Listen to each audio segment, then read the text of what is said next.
to dosvítí. Žádná hezčí není, nežli tahle střapatá. Pam, pam, pam, teliška, ta má sukni. Výborný. No jo, děkujeme vám. Pozor, pojď sem, hrdino, dovolila bych ti poblahopřála.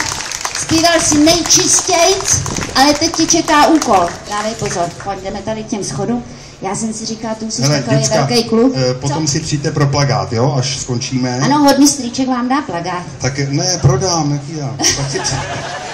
A hodná teta... Ne, přijďte si pro plagát, jo? Hodná teta podepíše. Ale prosím tě, hele, ty chodíš už do 4., že jo? Počkejte, holky, nikam nechoďte, já tady něco zařizu.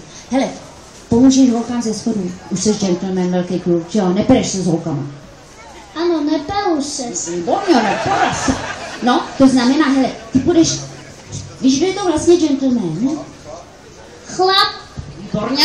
A co udělá gentleman, než vidí takový nádherný holky, že jo? Jak třeba nesou těžký tašky. Co udělá gentleman, ano? Uteče. Co udělal, Jirko, je radost, no jo. Tak prosím tě, půjdeš po ty schody a tam těm holkám takhle jako podáš ruku. Počkej, ještě nechoď nikam, pojď. To natrénujem, to musí vypadat krásně, hele, takhle jim podáš ruku a šup. To, takový oblouček, hele. Šup.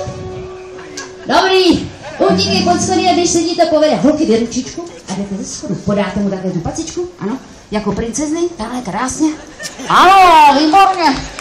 Ze schodu jdeme, dolů. Ano, dobře. Hezky jste jí zatleskali a právem. Co krásně se